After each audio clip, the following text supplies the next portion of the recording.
Yeah, Mark Rapp operations on the Terwilliger Fire for September 12th operations briefing. So current situation right now is the fire's pretty static overall. We've had a little bit of precipitation over the fire for the last 24 hours. Things are pretty quiet all in all. Not a whole lot of movement anywhere on the perimeter, with the exception of over here in the wilderness. We're not staffing this fire right now with anybody in this area. So I'm going to go ahead and go around the map here, talk a little bit about each division. So Division Alpha and Delta have been combined into one division.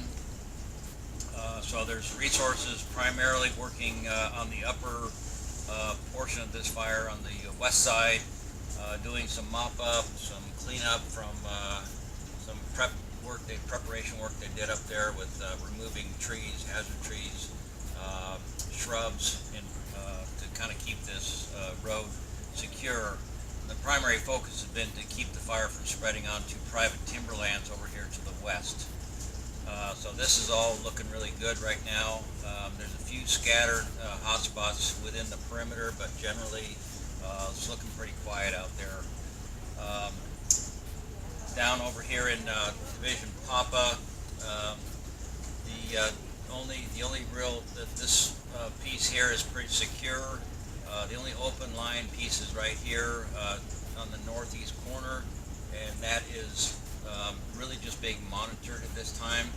The fire is checked up on the river, the South Fork or East Fork of the McKenzie, and pretty much holding there. So we're just kind of keeping an eye on this. It's just backing down off this Sawtooth Ridge here, backing down to the river, and continues to do so very, very slowly. So we're not actively suppressing this. If there is any flare-ups in there, we are using helicopters to cool that down a little bit and check the fire spread, just to kind of keep it tempered a little bit.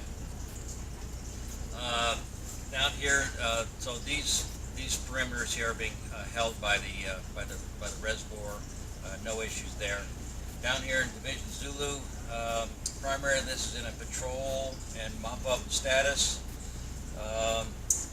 Main focus really is on this eastern flank of this division here, all the way around here to the reservoir, and that's just kind of what's going on there. There is some active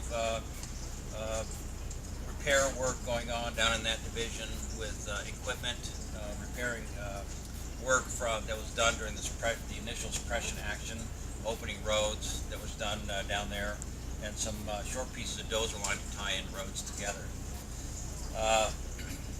So this area in here, this is kind of just, again, this is the wilderness. This was last year's Rebel fire. The fire has spotted a little bit into this, but nothing significant. There's pretty well burned pretty well, and probably won't anticipate any real spread into the old fire scar there from last year. So not much happening there. One note: we've had major issues with this Highway 19 here and near the hot springs there. This road, or this stretch of road here, has extremely steep slopes coming down to the reservoir. It's got rock cliffs, bands, and so a lot of debris over the last, well, before we got here, there was a lot of debris coming down the road. It's been really, really hazardous driving that road. With the recent moisture we've had, we've elected to close that road indefinitely until we feel that it's safe enough to possibly open that up. It's only open for emergency traffic right now, so we've elected to close that for general, any kind of even the firefighters going out to the line, we don't want them going in here. They have to go on a 2-hour route around way to the west here to get into this area, and that will continue to be in place for quite some time until they figure out what they're going to do with that in the long term. There's another road over here on the east side of the reservoir. That road is also currently closed. We're going to be doing some assessment of that road today or for the next couple days to see if there's anything we can do to that road to give an alternate route around the reservoir on this side of the reservoir versus this side. So that's kind of where we're at today, and that's what we got going on.